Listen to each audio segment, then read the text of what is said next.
అనగనగా ఒక రాజు. ఆ రాజుకి ఒక పెద్ద తోట. ఆ తోటకు కాపలాదారుడు సూరయ్య, అతని భార్య నరసమ్మ. వారు తోటలోనే కాపురం ఉండేవారు. ఒకరోజు ఉదయం సూరయ్య తోటలో తిరుగుతూ ఉన్నాడు. ఒకవైపున చెట్లు మేసి ఉండటం గమనించాడు. రాజుగారికి ఇది తెలిస్తే శిక్ష తప్పదేమోనని భయపడ్డాడు. తోటంతా తిరిగాడు. కంచె అంతా బాగానే ఉంది. మరి జంతువులు లోపలికి ఎలా వచ్చాయి? సూరయ్యకు అర్థం కాలేదు.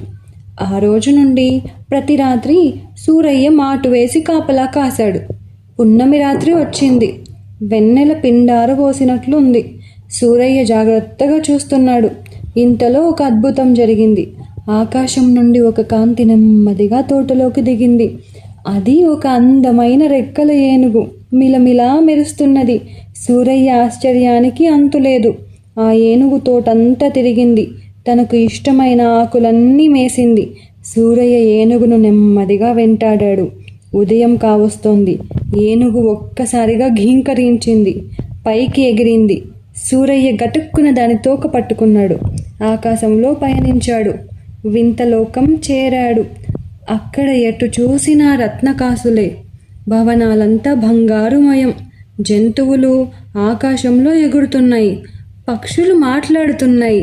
పాములు తోకలపై లేచి పడగలు విప్పి నాట్యం చేస్తున్నాయి. ఆహా, ఎన్ని వింతలు, ఎన్ని మాయలు! సూరయ్య కోరిందే తొడవుగా అన్నీ ప్రత్యక్షమయ్యాయి. తనకు కావలసినవన్నీ మూట కట్టుకున్నాడు. పున్నమి రోజు వచ్చింది. ఏనుగు తోక పట్టుకొని భూలోకం చేరాడు.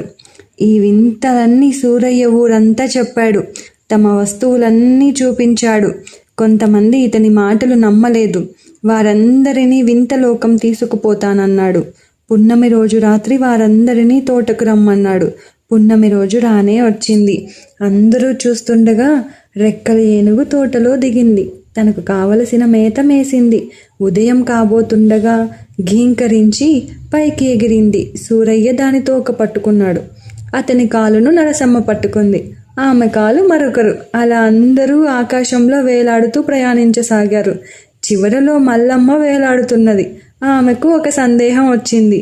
ఓపిక పట్టలేకపోయింది. వింతలోకంలో గుమ్మడికాయలు ఎంత పెద్దవిగా ఉంటాయి అని పైవారిని అడిగింది. వారు తమ పైవారిని అడిగారు. చివరికి ఆ ప్రశ్న సూరయ్యకు చేరింది. సూరయ్య ఉత్సాహాన్ని ఆపుకోలేకపోయాడు. గుమ్మడికాయలు ఇంత పెద్దగా ఉంటాయని చేతులు చాపించి చూపించాడు. అంతే, అందరూ నేలమట్టమైపోయారు. Please like, share and subscribe for more updates.